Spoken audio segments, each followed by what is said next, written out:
Quand les 3 enfants de Frank et Dorothy les ont déposés avec 2 valises et une promesse murmurée, juste pour un petit moment, ils ne sont jamais revenus. Frank avait 76 ans, Dorothy 73. Il ne leur restait que $220 et nulle part où aller. Après des semaines à survivre tant bien que mal dans des chambres bon marché, même cet argent a disparu. C'est à ce moment-là qu'ils l'ont trouvé. Une prison de comté abandonnée au bout d'un chemin de gravier, avec ses barreaux rouillés, ses fenêtres cassées et ses cellules intactes depuis des décennies. Le prix ? $6, pas un de plus. Frank a contemplé la structure croulante et a déclaré, « Elle tient encore debout ». Dorothy a passé la main sur les barreaux de fer froid et a répondu, « Alors nous pouvons en faire un foyer ».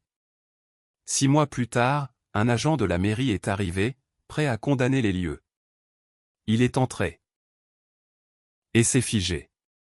Parce que ce qu'ils avaient construit à l'intérieur de ces murs de prison, personne n'aurait pu l'imaginer. Mais il faut que je vous ramène au début. Avant la prison, avant les $6, avant le chemin de gravier. Avant que le monde ne décide que Frank et Dorothy Mercer ne comptaient plus. Frank était menuisier. 42 ans à faire les charpentes, poser les parquets, agrandir des maisons pour des familles qui avaient besoin de plus de place. Ses mains racontaient toute l'histoire. Balafré sur les jointures, calleuse sur les paumes, l'index gauche tordu à cause d'une mauvaise fracture en 1981 qu'il n'avait jamais fait correctement soigner parce qu'il ne pouvait pas se permettre de rater une journée de travail. Il avait construit sa première bibliothèque à 14 ans et n'avait jamais cessé de construire depuis. Dorothy avait enseigné le CE2 à l'école élémentaire des Millbrook pendant 35 ans. C'était l'institutrice qui restait tard, qui achetait ses fournitures scolaires avec son propre argent, qui connaissait le prénom de chaque élève dès le 2e jour. Quand elle a pris sa retraite à 68 ans, l'école lui a offert une plaque et un gâteau. Elle a rangé la plaque dans un tiroir et donné le gâteau aux voisins.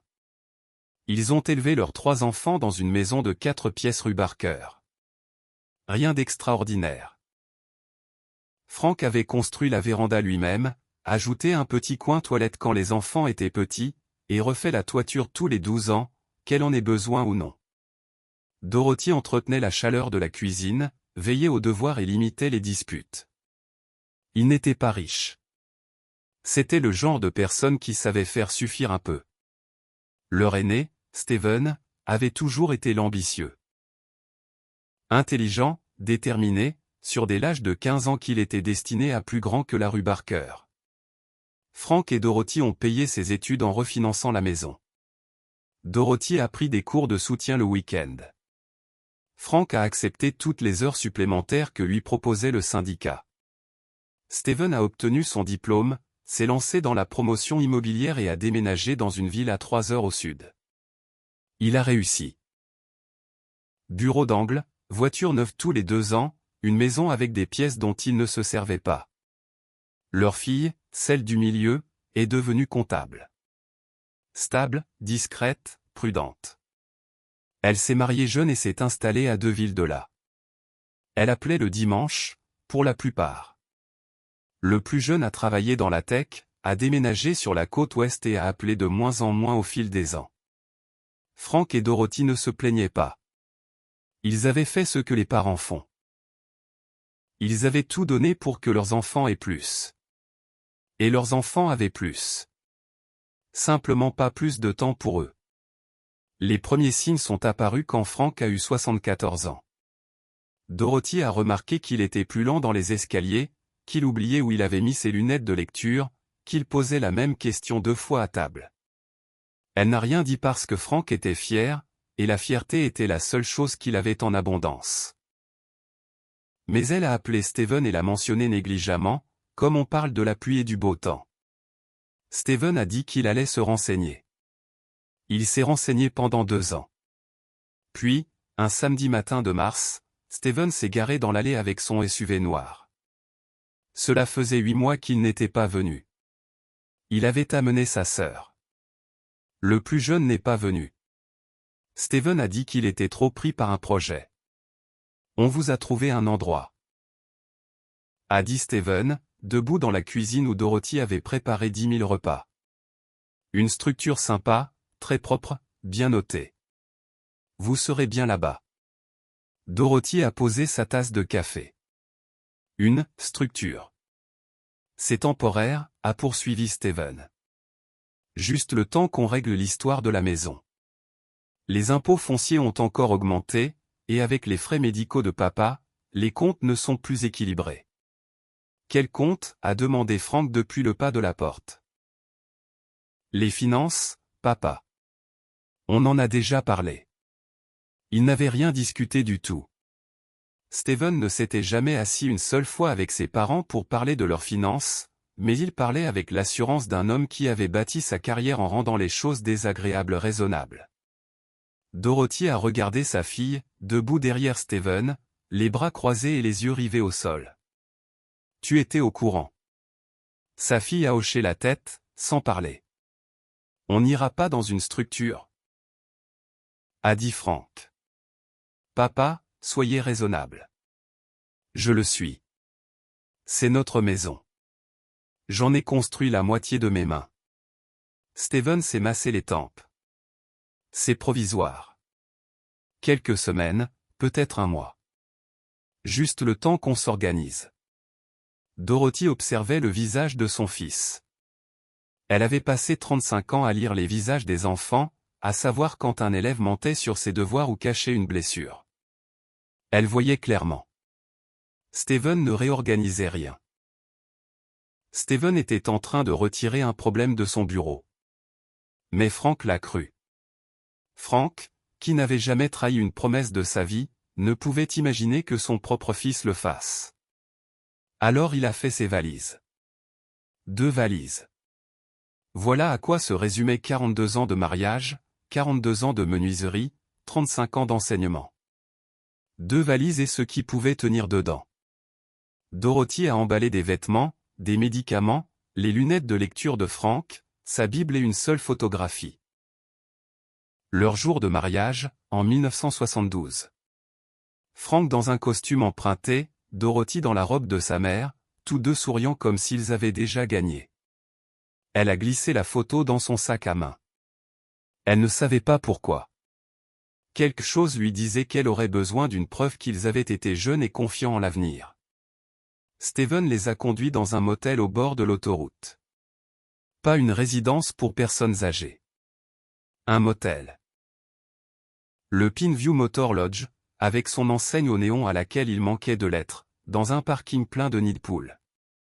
C'est temporaire, a répété Steven en déchargeant les valises sur le trottoir. Je vous appelle cette semaine. Il n'a pas appelé cette semaine-là, ni la suivante. Dorothy a essayé de le joindre le 3e jour.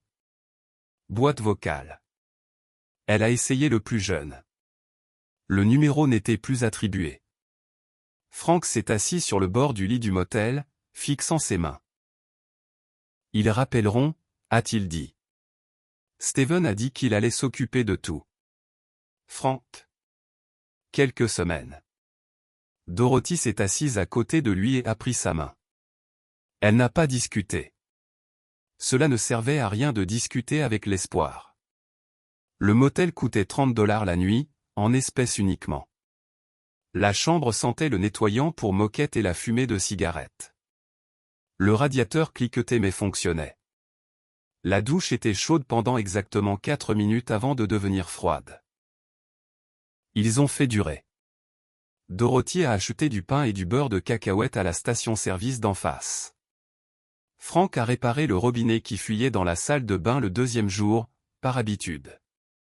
La gérante du motel, une femme d'une 50aine d'années aux yeux fatigués, l'a remarqué et lui a demandé s'il pouvait jeter un œil à un gond de porte cassé dans la chambre 12.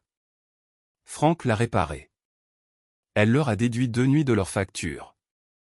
Mais $220 à $39 la nuit, ça ne dure pas. Dorothy a fait les calculs au dos d'un ticket de caisse de station-service. Ils avaient peut-être 5 jours avant que l'argent ne s'épuise complètement. On pourrait essayer l'église, a proposé Dorothy. Je n'accepte pas la charité. Frank, on vit dans une chambre de motel avec une télévision cassée et un oreiller qui sent les cheveux de quelqu'un d'autre. Nous sommes la charité. Il l'a regardé. Elle l'a regardé.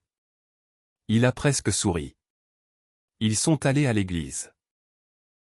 Le pasteur était gentil mais honnête. Il pouvait les loger 2 nuits dans la salle paroissiale. Après ça, le mieux qu'il pouvait faire était une liste de centres d'hébergement du coin. Des centres d'hébergement.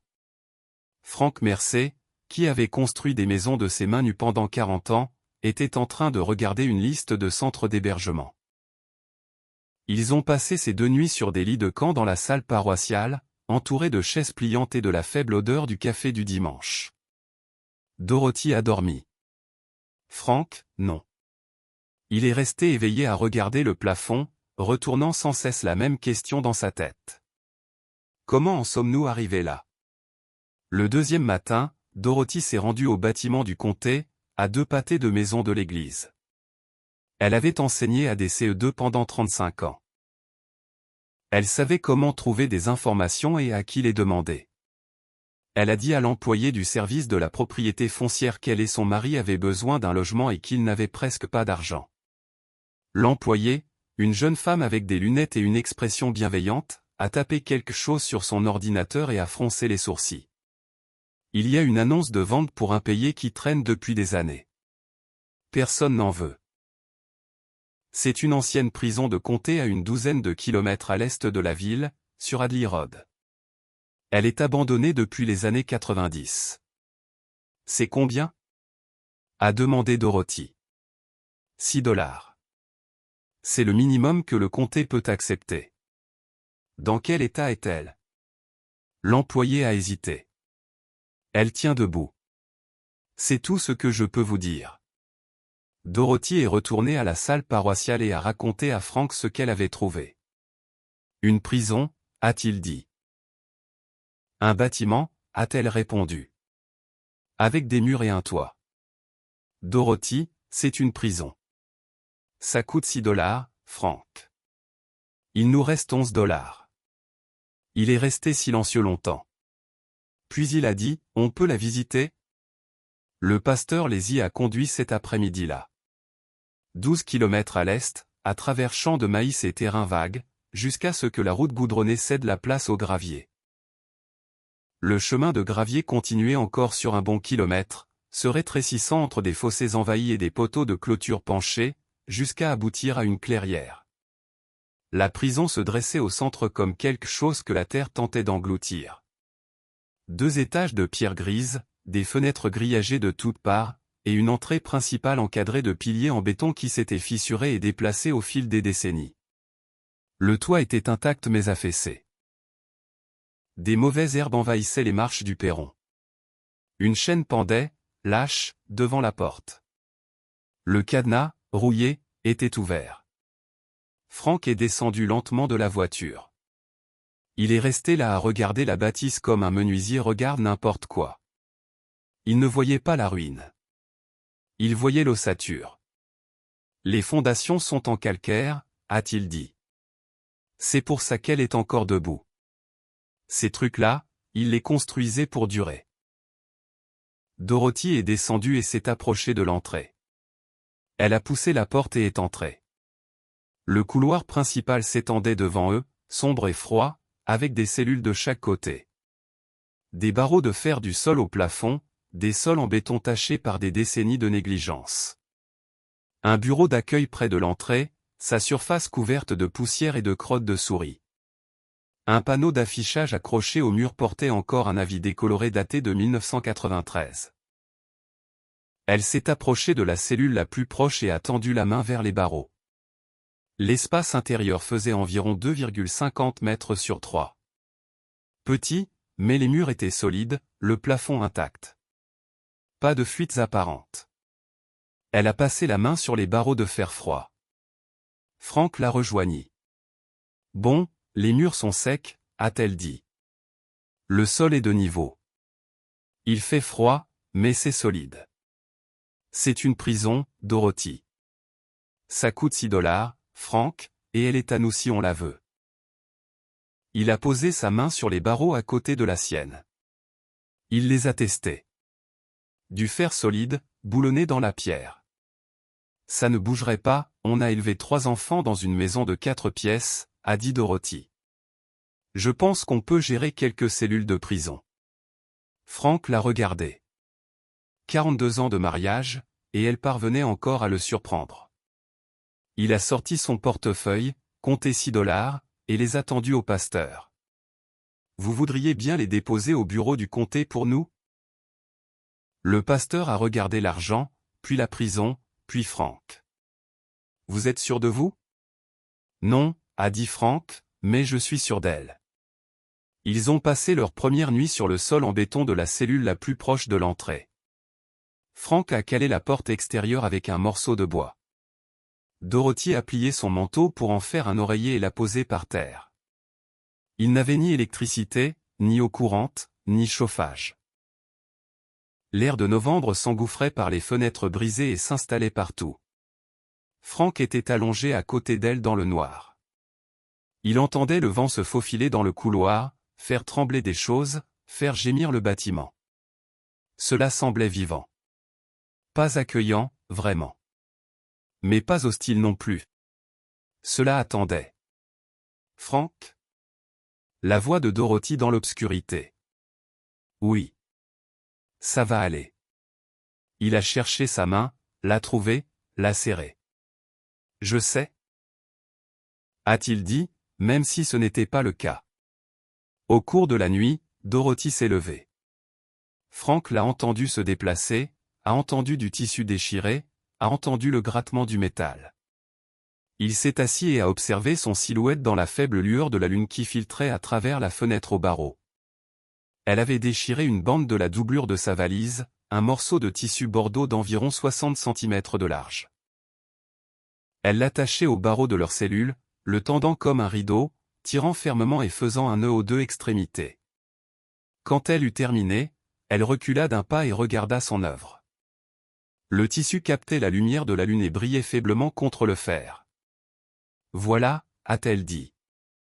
Maintenant, c'est une fenêtre. Frank la regardait depuis le sol, cette femme qui avait donné 35 ans de sa vie aux enfants des autres et élevé les siens et avait été conduite dans un motel, puis une église, puis une prison, et qui avait encore la volonté d'accrocher un rideau. Il n'a rien dit. Il n'en avait pas besoin. Il s'est simplement allongé, a repris sa main, et pour la première fois depuis des semaines, il s'est endormi. Frank s'est réveillé à l'aube. La lumière filtrait par les fenêtres grillagées en stripal, tombant sur le sol en béton selon un motif qui aurait ressemblé à une cage pour la plupart des gens. Frank y a vu autre chose. Il a vu de la géométrie. Il a vu de la structure. Il a vu un bâtiment qui était resté debout pendant 60 ans parce que quelqu'un l'avait bien construit. Il s'est levé lentement, ses genoux protestant contre le sol en béton, et a parcouru la longueur du couloir. 12 cellules, 6 de chaque côté, chacune d'environ 2,50 sur 3 mètres, avec des barreaux de fer sur le devant et de la pierre solide sur les 3 autres murs. De haut plafond, peut-être 3 mètres. Une fenêtre étroite dans chaque cellule, avec barreaux, mais intacte. Au-delà du bloc cellulaire, une zone d'accueil près de l'entrée principale. Une plus grande pièce à l'arrière qui avait pu être une salle commune ou un réfectoire. Un escalier menant à un deuxième étage avec 6 autres cellules et ce qui ressemblait à un bureau. Le toit était globalement sain. 2 endroits où l'eau s'était infiltrée, mais les dégâts étaient limités. La plomberie était ancienne, des tuyaux en fer qui avaient été coupés à la vanne principale depuis des décennies, mais Frank voyait où passaient les raccords. Le tableau électrique était antique et mort, mais les gaines étaient toujours dans les murs. Revenu dans leur cellule, il a trouvé Dorothy assise, pliant son manteau. « L'ossature est bonne, a-t-il dit. Je peux travailler avec ça. Je sais bien. Je vais avoir besoin d'outils. Dorothy a fouillé dans son sac à main en a sorti les $5 qu'il leur restait. Elle les lui a tendus. Frank a regardé l'argent. $5. Pour des outils, des fournitures, pour tout ce dont ils auraient besoin afin de transformer une prison condamnée en un endroit vivable. Ça n'achète même pas un marteau, a-t-il dit. Alors il va falloir faire preuve d'imagination. Franck a commencé avec ce qui était déjà là. Le couloir intérieur comportait 18 barres de fer le long d'une section où un mur de séparation séparait autrefois la zone d'accueil du bloc cellulaire. Chaque barre était en acier plein, d'environ 1,20 m de long et 2,5 cm d'épaisseur. Il les a dégagées en 2 jours, à l'aide d'un pied de biche trouvé dans un placard de rangement à l'arrière. Le placard contenait aussi une boîte à outils rouillée avec un marteau à griffes, une scie à main à la lame émoussée, un niveau qui fonctionnait encore, et une boîte de conserve pleine de clous divers et variés.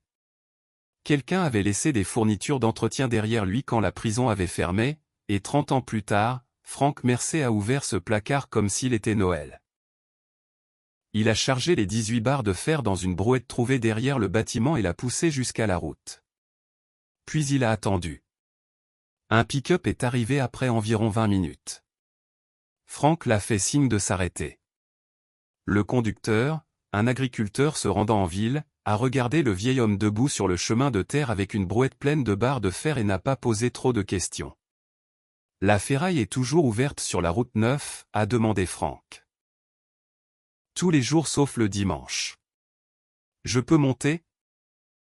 La ferraille lui a donné $62 pour les barres.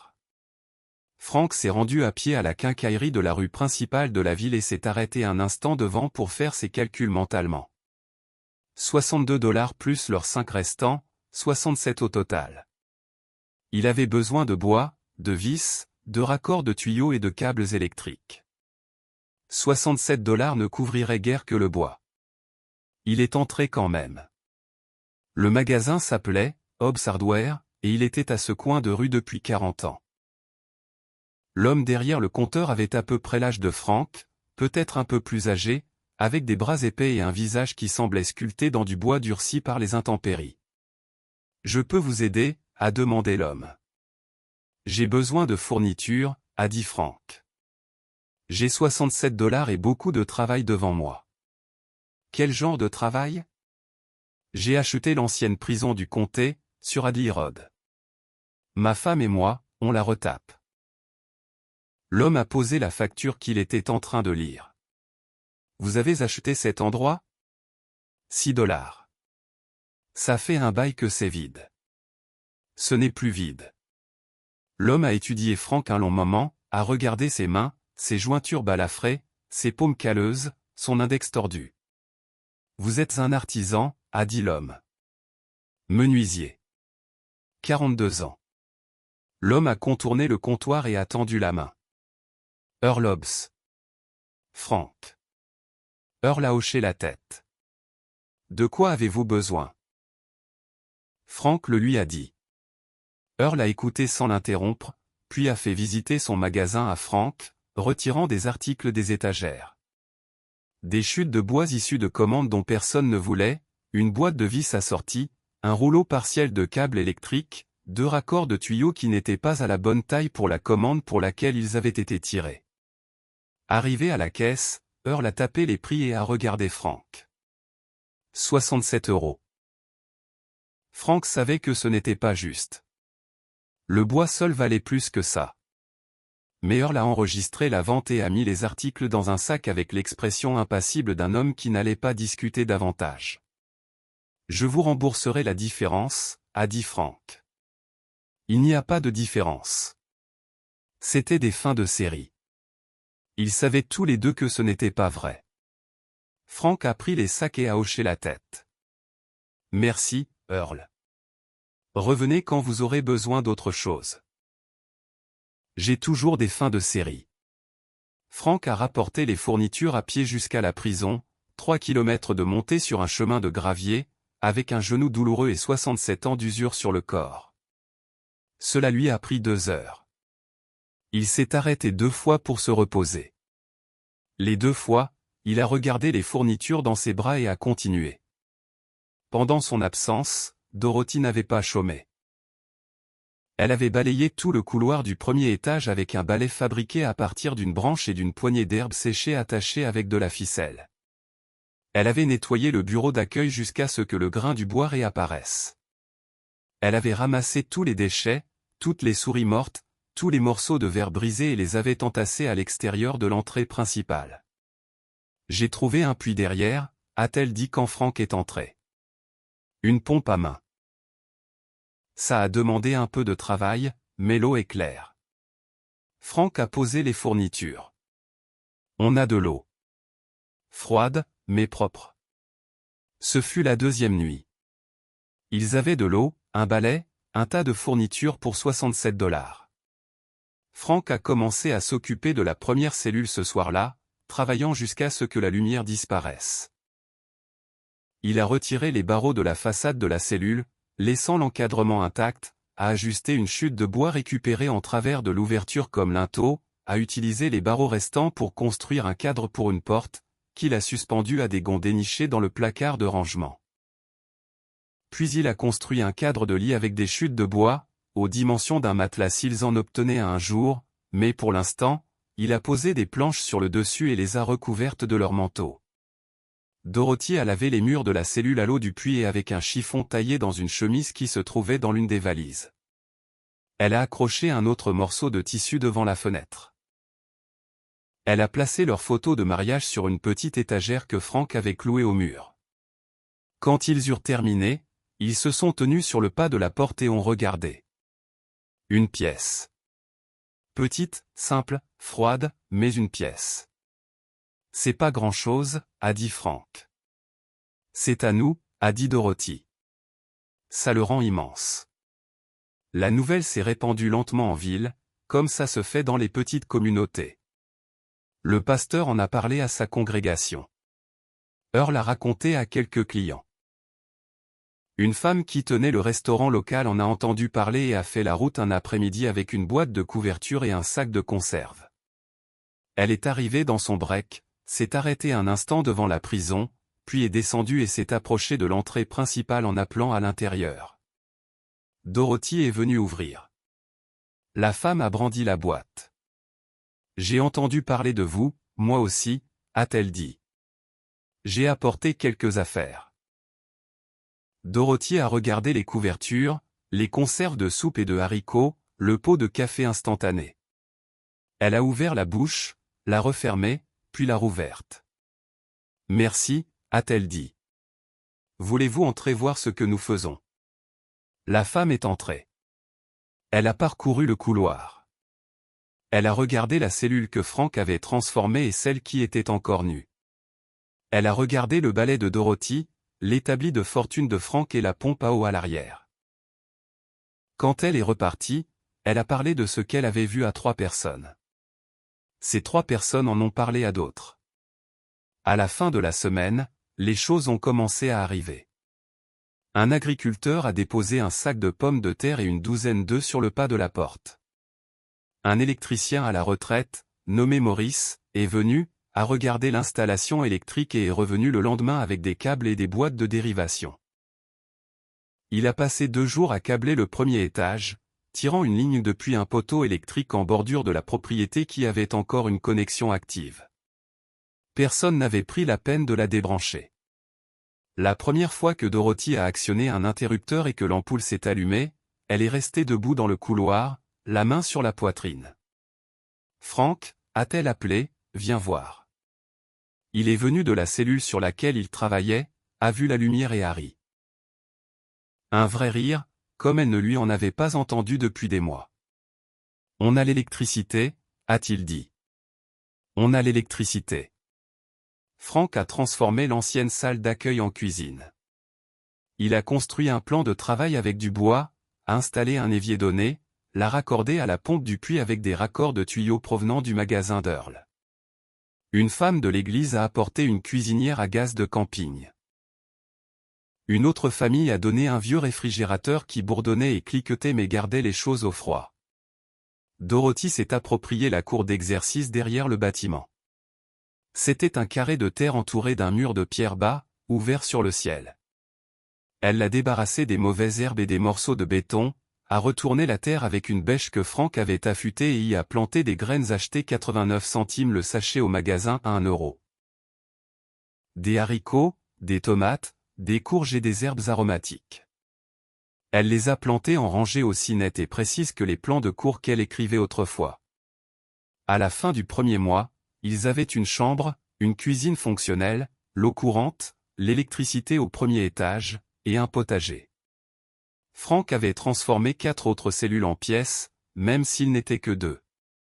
Quand Dorothy lui a demandé pourquoi, il a haussé les épaules. Autant toutes les faire tant que j'y suis. Elle n'a pas insisté, mais elle a remarqué qu'il construisait chaque pièce légèrement différente. L'une avait des étagères plus larges. L'une avait un cadre de lit plus bas. Il construisait pour des gens qui n'étaient pas encore arrivés. Elle n'était pas sûre qu'il se rendît compte de ce qu'il faisait. C'est un mardi soir de début décembre, environ 6 semaines après leur emménagement, que Grace est apparue. Dorothy était dans la cuisine en train de réchauffer de la soupe quand elle a entendu des pas sur le gravier dehors. Des pas lents, irréguliers. Elle a essuyé ses mains sur un torchon et est allée à l'entrée. Une jeune femme se tenait sur les marches, la mi-vingtaine, mince, vêtue d'une veste trop légère pour la saison. Ses cheveux bruns étaient tirés en arrière en une queue de cheval négligée. Elle avait un sac à dos sur une épaule et une main posée sur son ventre, rond sous sa veste. 5 ou 6 mois de grossesse, estima Dorothy. Mais c'était l'hématome que Dorothy a vu en premier. Une marque sombre le long de la mâchoire de la jeune femme, passant du violet au jaune.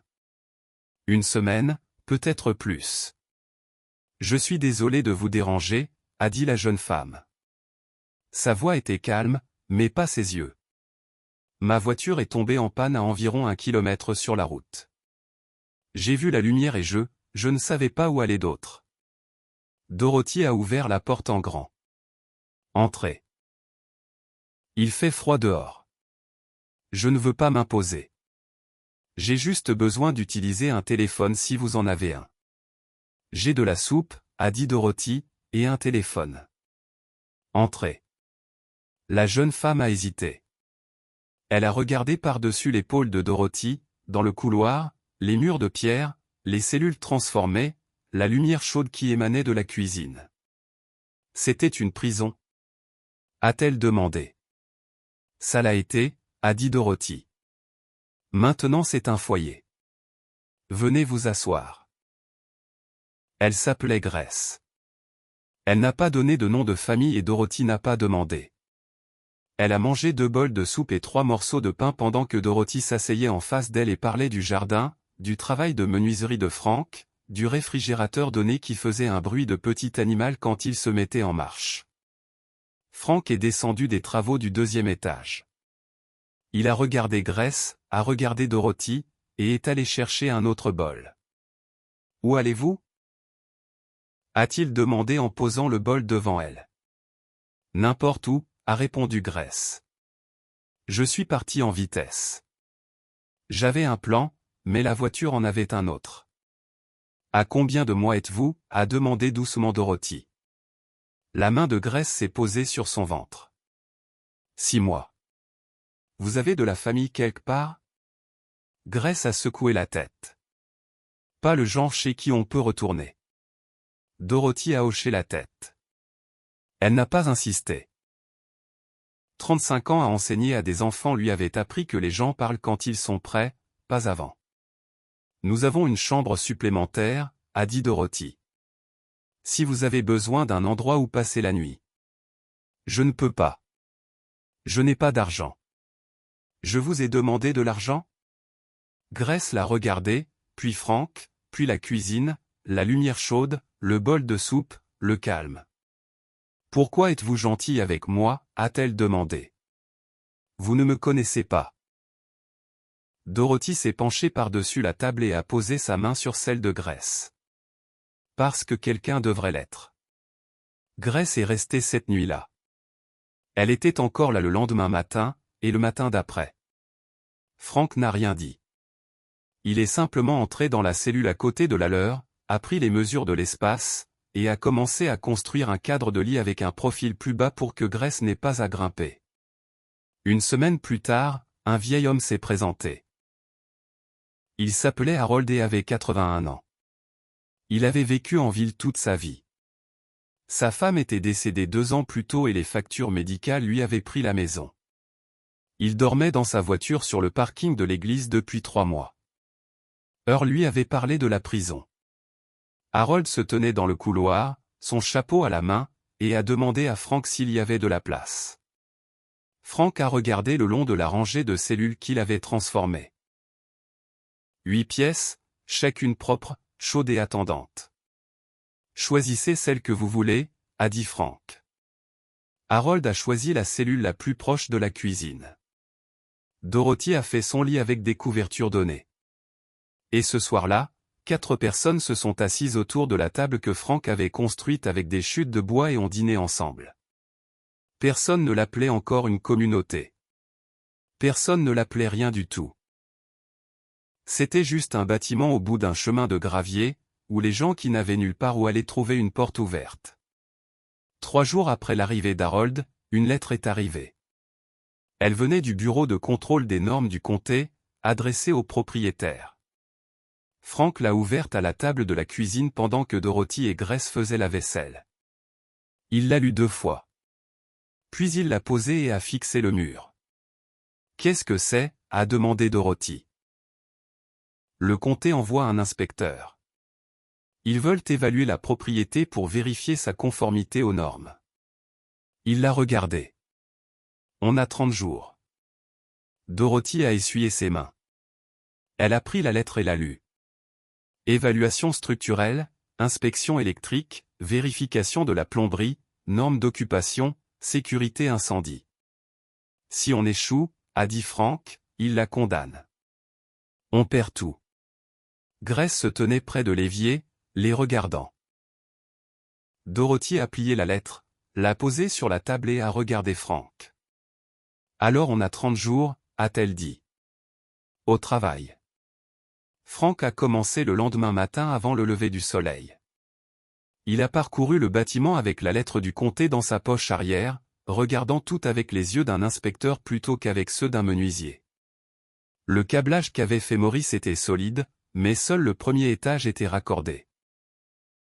La plomberie fonctionnait pour la cuisine et la salle de bain près de l'entrée, mais les tuyaux à l'étage étaient toujours morts. L'escalier avait 2 marches fissurées. 3 fenêtres au 2e étage n'avaient plus aucun carreau.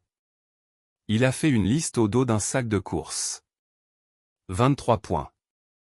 Certains qu'il pouvait gérer seul. D'autres, non. Il a montré la liste à Earl cet après-midi-là. Earl l'a lu, a plié la feuille et l'a mise dans sa poche de chemise. Je vais passer quelques coups de fil. 2 jours plus tard, 3 camions sont arrivés sur le chemin de gravier. Earl conduisait le premier. Derrière lui venait Maurice, l'électricien à la retraite, et un homme que Frank n'avait pas encore rencontré, un plombier nommé Davis, qui avait pris sa retraite l'année précédente et s'ennuyait assez pour passer un samedi dans une vieille prison. Earl m'a dit que vous aviez besoin d'un coup de main, a dit Davis en sortant sa caisse à outils du plateau de son camion. J'aurais besoin d'environ 12 mains, a dit Frank. Vous en avez 6. On va s'arranger. Ils ont travaillé tout le week-end. Maurice a tiré des câbles jusqu'au 2e étage et installé des boîtes de dérivation conformes aux normes. Davis a remplacé les pires sections de tuyaux et a fait arriver l'eau à la salle de bain de l'étage. Frank a reconstruit les 2 marches fissurées, renforcé la rambarde et réparé les endroits du toit par où l'eau s'infiltrait. Grace a aidé comme elle pouvait. Elle tenait les lampes de poche, passait les outils, balayait les débris. Harold préparait du café sur la cuisinière de camping et le distribuait à tous ceux qui en avaient besoin. Dorothy tenait une liste de ce qui était fait et de ce qui restait à faire, comme elle le faisait autrefois pour ses plans de cours. Dimanche soir, ils avaient éliminé 11 des points de la liste de Frank. 12 de plus. A dit Frank, assis sur les marches de devant, les mains douloureuses. Earl s'est assis à côté de lui. Le vitrage est le plus gros problème. On ne peut pas avoir de fenêtres ouvertes dans un bâtiment où des gens dorment. L'inspecteur va relever ça en premier. Le verre est cher. Je connais un gars qui fait des remplacements de fenêtres. Il a des invendus et des chutes qu'il ne peut pas écouler. Je vais voir ce qu'il a. Frank a regardé Earl. Pourquoi tu fais tout ça? Tu ne nous dois rien. Earl est resté silencieux un instant. J'ai passé 30 mois dans la jungle en 68. Quand je suis rentré, personne ne voulait m'aider non plus. Il m'a fallu longtemps pour comprendre que je ne pouvais pas y arriver seul. Il s'est levé et a brossé son pantalon. Un bon menuisier ne démolit pas ce qui est cassé. Il réfléchit à ce que c'est censé être. C'est pas vrai? Frank l'a regardé. C'était ses mots.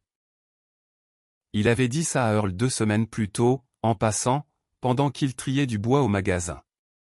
Tu t'en souviens, a dit Frank. Je me souviens de tout ce qui est utile, a dit Earl. À mardi. Le verre des fenêtres est arrivé le jeudi. Pas des invendus ou des chutes. Des vitres neuves coupées aux dimensions, livrées par un homme dans un camionnette qui a dit qu'Earl s'en était déjà occupé et n'a pas voulu discuter davantage. Frank les a installées les 3 jours suivants, scellant chacune et vérifiant les courants d'air. Avec les fenêtres en place, le bâtiment a changé. Il retenait mieux la chaleur. Le couloir était plus calme. Les pièces semblaient fermées et privées au lieu d'ouvertes et exposées. Frank a remarqué qu'Harold dormait plus tard le matin maintenant et que Grace avait arrêté de s'enrouler dans une couverture à table. De petites choses, mais les petites choses étaient tout l'enjeu. Un mercredi de fin décembre, un garçon s'est présenté. 17, 18 ans peut-être, mince, un sweat à capuche, un sac de sport. Il est resté debout au bout du chemin de gravier pendant près d'1 heure avant de se décider à s'approcher de l'entrée. Grace l'a vu la première. Elle a prévenu Dorothy. Dorothy est sortie. « Je peux t'aider ?» a-t-elle demandé. Le garçon a regardé le bâtiment, puis elle. « C'est vrai que vous prenez les gens chez vous ? Nous avons des chambres. Si tu en as besoin. Je n'ai pas d'argent. Ici, personne n'en a, il a dit à Dorothy qu'il s'appelait Marcus. Ses parents l'avaient mis à la porte 2 mois plus tôt. Il vivait chez des amis, mais le dernier canapé s'était terminé 1 semaine plus tôt. Il avait entendu parler de la prison par une fille à la bibliothèque, qui en avait entendu parler par quelqu'un à l'église. Dorothy lui a montré une chambre au 2e étage. Il est entré, a posé son sac sur le lit, et s'est tenu debout à regarder les murs.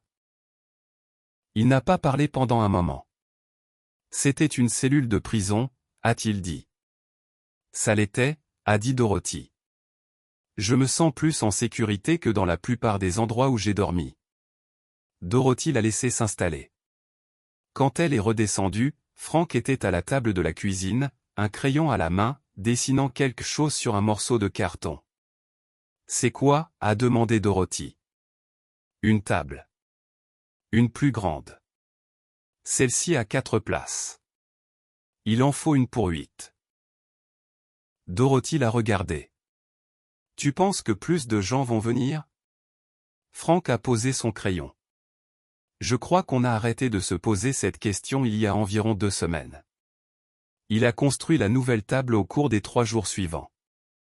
2,40 mètres de long, faite de chutes de bois et de planches récupérées, poncée jusqu'à être lisse et scellée avec de l'huile donnée par Earl, provenant d'une boîte cabossée du magasin. C'était le plus beau meuble que Frank avait construit depuis des années, et il l'avait fait avec des chutes, dans une prison. Le premier soir, ils se sont tous assis autour, 5 personnes plus Frank et Dorothy, mangeant une soupe de haricots et du pain de maïs que Grace avait préparé selon une recette que Dorothy lui avait apprise. Personne n'a beaucoup parlé. Ils ont juste mangé. Harold a raconté une histoire à propos d'un poisson qu'il avait attrapé 40 ans plus tôt. Marcus a ri. Grace a redemandé du pain. Dorothy a resservi les bols. Frank était au bout de la table et regardait. C'est à ce moment-là que c'est devenu quelque chose. Pas seulement un abri, pas seulement un bâtiment. Un foyer. Dorothy a commencé un club de lecture. Pas formellement, rien de planifié. Elle a trouvé un carton de livres de poche donné à l'arrière du camion d'Earl un après-midi, des westerns, des polars et quelques romans d'amour au dos fendu. Elle les a posés sur une étagère dans l'ancien bureau d'accueil près de l'entrée et a dit à Marcus qu'il pouvait en emprunter. Marcus a lu 3 livres en 1 semaine. Il n'avait pas lu un livre depuis qu'il avait arrêté l'école 2 ans plus tôt. Il venait vers Dorothy avec des questions sur les mots qu'il ne connaissait pas et elle y répondait patiemment, et avant que l'un ou l'autre ne s'en rende compte, ils avaient des cours quotidiens à la table de la cuisine, pendant qu'Harold épluchait des pommes de terre et que Grace pliait du linge. Dorothy n'avait pas enseigné depuis 5 ans. Ça lui avait manqué chaque jour. Frank, quant à lui, a transformé la plus grande cellule du premier étage en atelier. Il y a installé un établi, organisé sa collection grandissante d'outils donnés, et s'est mis à réparer les meubles que les gens de la ville lui apportaient. Une chaise avec un pied cassé, une commode à tiroir coincé, un berceau avec un basculeur fissuré. Il les a tous réparés et renvoyés. Il ne faisait pas payer. Les gens ont commencé à en apporter plus, et ils ont commencé à apporter autre chose aussi. De l'épicerie, des vêtements, des produits ménagers. Pas de la charité, exactement. Plutôt un échange. Frank réparait ce qui était cassé. La ville comblait ce qui manquait. C'est Harold qui a remarqué le premier ce qu'était devenu le jardin. Dorothy l'avait planté comme mesure de survie. De la nourriture qu'ils pouvaient cultiver eux-mêmes. Mais à la mi-janvier, les légumes verts d'hiver poussaient bien. Les châssis froids qu'elle avait construits avec de vieux carreaux de fenêtres fonctionnaient, et il y en avait plus qu'assez pour les 7 personnes vivant dans la prison. On a du rab, a dit Harold un matin en montrant un panier de choux frisés et de navets. Plus qu'on ne peut en manger. Dorothy a regardé le panier. Alors on partage. Harold a conduit les surplus en ville dans le camion d'Earl et a déposé des sacs sur les pas des portes. La banque alimentaire de l'église a reçu un don. Le restaurant a reçu un sachet d'herbes aromatiques. Les gens qui avaient nourri Frank et Dorothy étaient maintenant nourris par eux. Cela comptait. Dorothy savait que cela comptait parce qu'elle avait passé 35 ans à observer des enfants comprendre la différence entre recevoir de l'aide et faire partie de quelque chose. L'un vous rend reconnaissant. L'autre vous rend entier. Le soir, ils se réunissaient dans la salle commune que Frank avait construite dans l'ancien réfectoire. Il y avait installé un poêle à bois donné par un agriculteur qui était passé au propane. Le poêle chauffait suffisamment la pièce pour qu'ils puissent s'asseoir ensemble sans leur manteau, ce qui leur paraissait un luxe. Harold racontait des histoires. Il avait vécu dans le comté toute sa vie et connaissait chaque famille, chaque scandale, chaque bonne action. Grace tricotait. Elle avait appris de sa grand-mère et n'avait pas pratiqué depuis des années, mais Dorothy avait trouvé un sac de laine dans une boutique d'occasion et l'avait rapporté. Et Grace a repris comme si elle n'avait jamais arrêté. Marcus s'asseyait dans un coin et lisait. Parfois, il levait les yeux de son livre et regardait les autres, et Dorothy voyait sur son visage une expression qu'elle connaissait. Elle l'avait vue sur des centaines d'élèves de CE2 au fil des ans. Le regard d'un enfant qui se rend compte qu'il a trouvé sa place. Un soir de janvier, Dorothy était seule dans la cuisine à faire la vaisselle quand le téléphone a sonné. C'était un téléphone prépayé qu'Earl leur avait donné. Rien d'extraordinaire, mais ça marchait. Elle a décroché. Il y a eu un silence, puis une voix qu'elle connaissait. Maman. Steven. Dorothy a agrippé le bord du comptoir. Elle n'avait pas entendu sa voix depuis 5 mois. Steven.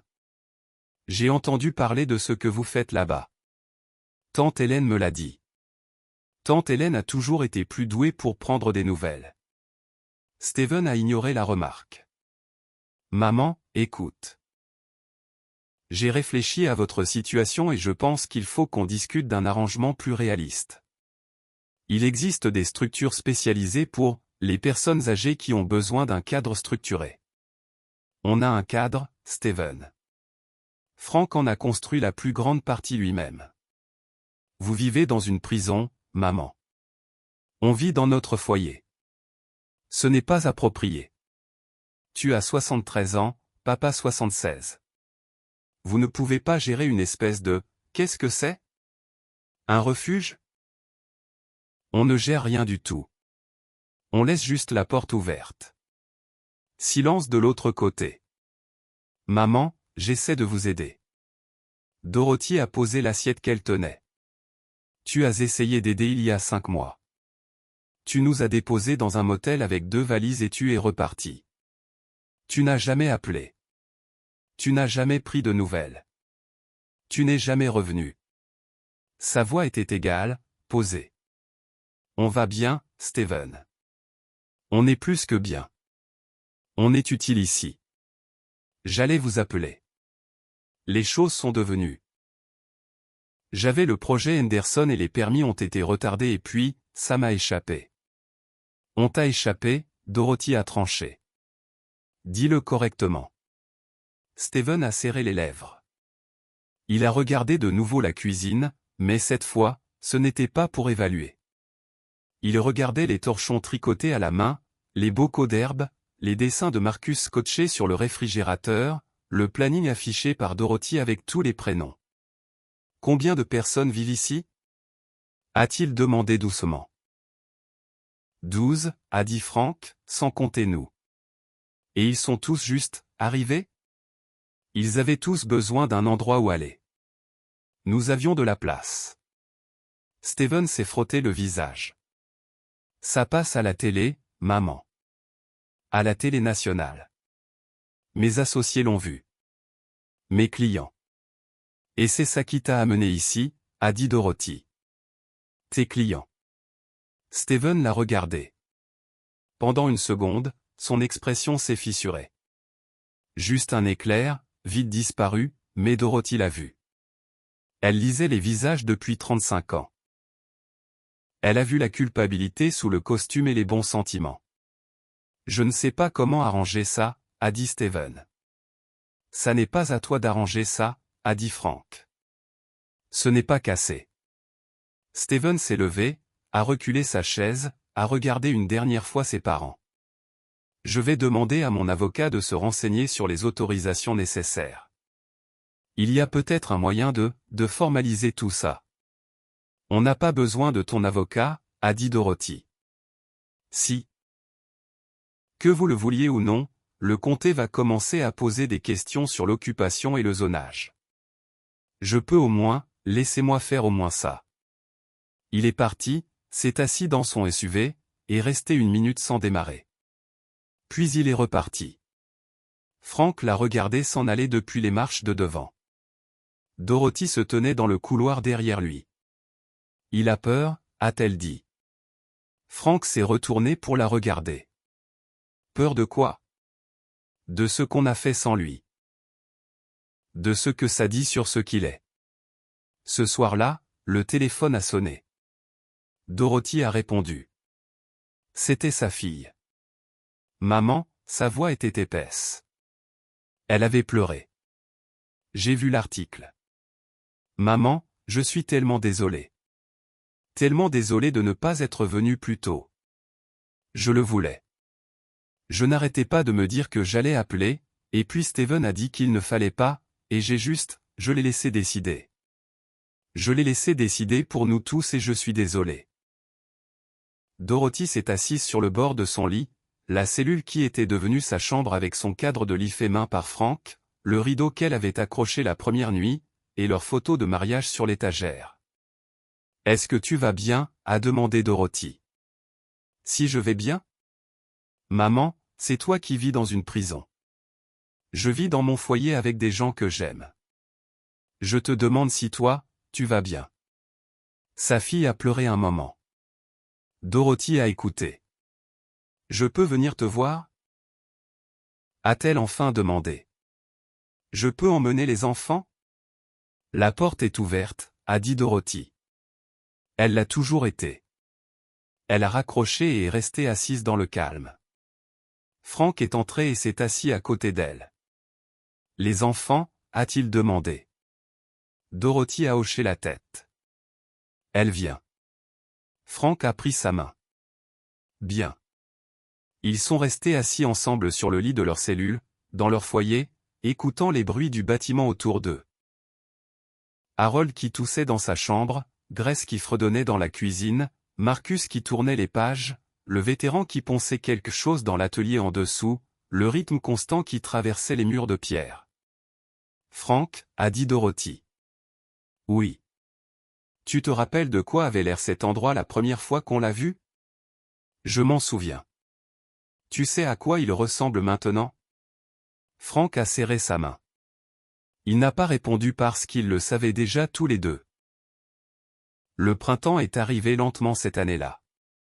Le gel a persisté jusqu'en mars et les matins sont restés assez froids pour que Frank garde le poêle à bois allumé jusqu'en avril. Mais le jardin ne se souciait pas du calendrier. Les pois ont poussé les premiers, puis la laitue, puis les plants de tomates que Dorothy avait démarrés dans des gobelets en carton sur le rebord de la fenêtre de la cuisine. À la mi-avril, la cour d'exercice derrière la prison était verte. Grace a eu son bébé un mardi de mars. Une fille, 2,950 kg, née à l'hôpital du comté, Dorothy tenant une main, l'infirmière à la retraite l'autre. Frank les y a conduites dans le camion d'heure à 2 heures du matin, roulant à 15 km/h au-dessus de la vitesse autorisée pour la première fois de sa vie. Elles l'ont appelée Rose. Grace n'a jamais expliqué pourquoi elle avait choisi ce nom et personne n'a demandé. Mais Dorothy a remarqué que Grace tenait le bébé comme on tient quelque chose qu'on attendait sans le savoir. Avec soin. Complètement. Frank a construit un berceau. Il avait construit 3 berceaux dans sa vie, un pour chacun de ses propres enfants, et celui-ci était meilleur que tous les autres. Du pain teinté au cerisier, lisse comme du verre, les barreaux espacés selon les normes, une plateforme de matelas réglable à 2 hauteurs. Il y a passé 4 jours, ponçant chaque surface 2 fois, et quand il l'a installé dans la chambre de Grace, il a reculé pour l'admirer avec la même expression qu'il avait eue en terminant l'escalier de secours. L'expression d'un homme qui avait construit quelque chose qui tiendrait. Grace a déplacé le berceau à côté de son lit et y a couché Rose pour sa première sieste à la maison, dans une cellule de prison transformée en chambre de bébé, dans un bâtiment qui abritait autrefois des prisonniers et qui abritait maintenant une famille. Les papiers de l'association à but non lucratif ont été signés en avril. Un avocat du chef-lieu du comté avait vu les reportages et proposé de s'occuper des formalités gratuitement. Ils se sont enregistrés sous le nom de « Communauté d'accueil porte ouverte, Open Door Community Home ». Dorothy a rempli les formulaires à la table de la cuisine, avec une tasse de thé et ses lunettes de lecture, les mêmes que Frank avait emballées dans la valise le premier matin du motel, il y a une éternité. L'enregistrement a changé les choses. Il pouvait accepter officiellement des dons. Il pouvait demander des subventions. Une fondation dans la capitale de l'État a envoyé un chèque qui a couvert l'assurance du bâtiment pour 1 an. Un groupe paroissial a donné du matériel de cuisine professionnel. Le comté a prolongé gratuitement leur raccordement d'eau et d'égout. Frank a utilisé les matériaux donnés pour finir le 2e étage. Une bonne isolation, du bon placo, de bon éclairage. Chaque chambre avait une fenêtre avec des vitres qui s'ouvraient et se fermaient, un lit avec un vrai matelas, une petite penderie, et une porte avec une serrure qui fonctionnait de l'intérieur. Il a installé une salle de bain à chaque étage avec de l'eau chaude grâce à un chauffe-eau donné. 14 chambres. 14 portes. Toutes s'ouvrant de l'intérieur. Marcus a obtenu son baccalauréat, GED, en mai. Dorothy lui a donné des cours pendant 4 mois, assise à la table de la cuisine chaque matin avant le petit déjeuner, travaillant sur des problèmes de maths et des exercices de compréhension de lecture. Elle utilisait la même approche patiente et posée qu'elle avait employée avec des centaines d'élèves de CE2, sauf que Marcus avait 18 ans et n'était pas retourné en classe depuis 2 ans. Le jour où les résultats sont arrivés, Marcus est entré dans la cuisine avec la lettre à la main et une expression que Dorothy n'avait jamais vue sur son visage. « J'ai réussi », a-t-il dit. 92e percentile en lecture. Harold lui a tapé dans le dos. Grace l'a serré dans ses bras. Le vétéran lui a serré la main. Dorothy a mis la lettre sur la porte du réfrigérateur, à côté des dessins, du planning des repas et d'une photo que quelqu'un avait prise d'eux tous à la grande table la veille de Noël. « Qu'est-ce que tu veux faire maintenant » a demandé Dorothy. Marcus a regardé la lettre sur le réfrigérateur. « Je veux aller à l'école, une vraie école. Je pense que je veux étudier les métiers du bâtiment. » Il a regardé Frank en disant cela. Franck a hoché lentement la tête une fois. Je peux t'écrire une lettre de recommandation, a dit Franck. Je suis ton professeur depuis 5 mois. J'ai des choses à dire. Marcus s'est inscrit au collège communautaire à l'automne. Il s'y rendait dans une voiture que lui avait trouvée, une vieille berline avec une mauvaise peinture et de bons freins pour $200. La fille est venue en juin. Elle a conduit jusqu'au chemin de gravier dans un monospace avec ses 2 enfants à l'arrière, un garçon de 9 ans et une fille de 7. Elle s'est garée devant la prison et est restée assise un long moment dans la voiture avant de descendre. Dorothy l'observait depuis la fenêtre de la cuisine. Elle n'est pas sortie. Elle a attendu. La fille a ouvert la portière, s'est levée et a regardé le bâtiment. Elle a regardé le mur du jardin, l'escalier de secours, le panneau à l'entrée qui disait « Tous bienvenus ». Elle a regardé les jardinières que Grace avait plantées de fleurs. Elle a regardé la véranda que Franck avait construite avec du bois de récupération, avec 2 fauteuils à basculer et un banc. Puis elle a regardé la porte d'entrée, qui était ouverte. Elle est entrée. Les enfants la suivaient, lui tenant la main. Ils se sont arrêtés dans le couloir et ont regardé les murs peints en crème, les luminaires, la rangée de chambres avec leurs portes en bois. Maman, a-t-elle appelé. Dorothy est sortie de la cuisine en s'essuyant les mains sur un torchon.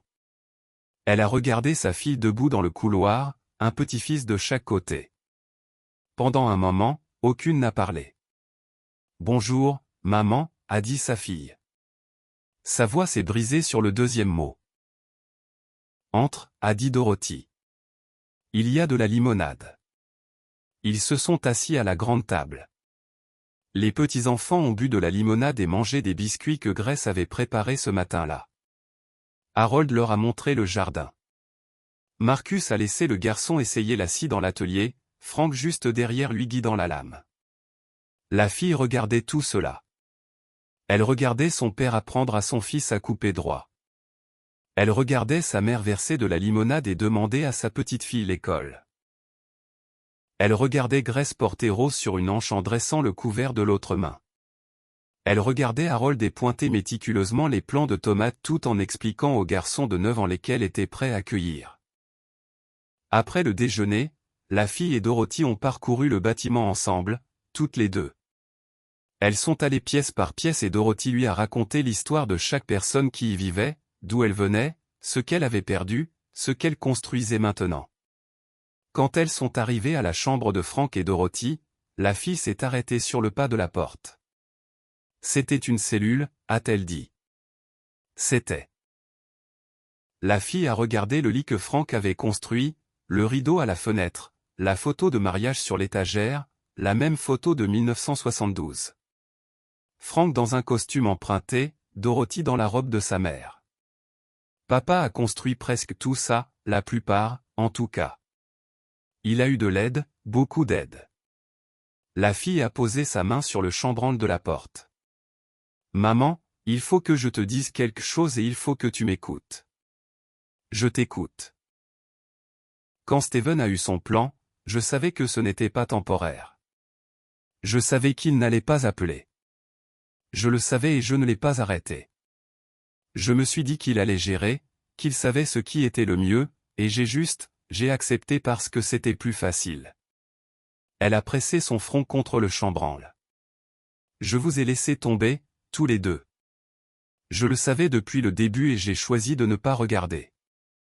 Dorothy est restée silencieuse un moment. Je sais, a-t-elle dit. Tu savais. Je lis les visages des enfants depuis 35 ans. Je l'ai vu dans tes yeux le matin où Steven nous a emmenés. Tu savais. Et tu avais honte. Les épaules de sa fille se sont mises à trembler. Je ne vais pas te dire que ce n'est pas grave, a dit Dorothy. Ce n'était pas grave. Ça a fait mal. Ça fait toujours mal. Mais tu es là maintenant. Tu es venu. C'est suffisant? C'est un début. Elles sont restées là, sur le seuil de la cellule devenue chambre, et Dorothy a laissé sa fille pleurer. Elle ne lui a pas tendu la main. Elle ne l'a pas non plus consolée. Elle l'a laissé ressentir le poids de la situation parce que c'était la seule chose honnête à faire. Au bout d'un moment, sa fille s'est redressée et s'est essuyé le visage. « Je peux revenir régulièrement? Les enfants peuvent-ils apprendre à vous connaître à nouveau? » « La porte est ouverte, » a dit Dorothy. Elle l'a toujours été. La fille est restée 3 jours. Elle a aidé Grace avec le bébé. Elle a désherbé le jardin avec Harold. Elle s'est assise avec Frank dans l'atelier et l'a regardé construire comme elle le regardait quand elle était petite et qu'il l'emmenait sur les chantiers le samedi matin. Le dernier matin, son fils a demandé à Frank s'il pouvait revenir pour en apprendre plus sur la scie. « Quand tu veux, » a dit Frank. « Je t'apprendrai tout ce que je sais. » La fille a commencé à venir tous les mois après cela. Puis toutes les 2 semaines. Elle apportait des courses, des produits d'entretien et des livres pour le club de lecture de Dorothy. Elle ne parlait jamais de Steven. Steven n'est jamais revenu. Dorothy ne s'y attendait pas. Certaines personnes ont besoin de plus de temps pour faire face à ce qu'elles ont fait, et d'autres n'y font face jamais. Elle ne le détestait pas, elle ne le pouvait pas. Elle avait passé 40 ans à l'aimer avant de passer 8 mois à souffrir à cause de lui, mais elle avait cessé d'attendre son appel et c'était une sorte de paix en soi. Le plus jeune fils appelait tous les dimanches soirs. Il vivait sur la côte ouest et ne pouvait pas venir facilement, mais il appelait. Il demandait des nouvelles du jardin, des résidents, du dernier projet de Frank. Il envoyait de l'argent tous les mois, toujours à Dorothy, jamais à Steven. Il n'a jamais expliqué pourquoi il avait été hors de contact avant, et Dorothy n'a jamais demandé. Il était là maintenant, cela suffisait. À l'automne, la porte ouverte était devenue une ressource indispensable pour la ville. Hurley envoyait les gens qui arrivaient dans son magasin perdu. Le pasteur orientait les familles. Les services sociaux du comté ont commencé à appeler Dorothy directement quand quelqu'un avait besoin d'un hébergement d'urgence. Frank continuait à construire. Il a ajouté une véranda couverte qui faisait le tour du côté du bâtiment donnant sur le jardin. Il a construit des bancs et une longue table extérieure pour les repas d'été. Il a construit une aire de jeu pour Rose et les autres enfants qui pourraient venir. Il a construit des bibliothèques pour la salle de lecture que Dorothy avait installée dans l'ancienne zone d'accueil près de l'entrée. Il avait 77 ans maintenant. Ses genoux le faisaient souffrir chaque matin. Son dos lui donnait du mal les jours de froid. Il bougeait moins vite que 6 mois auparavant, et il laissait parfois tomber des choses parce que sa prise n'était plus ce qu'elle était, mais il continuait à travailler parce que travailler était la façon dont Frank Mercer comprenait le monde.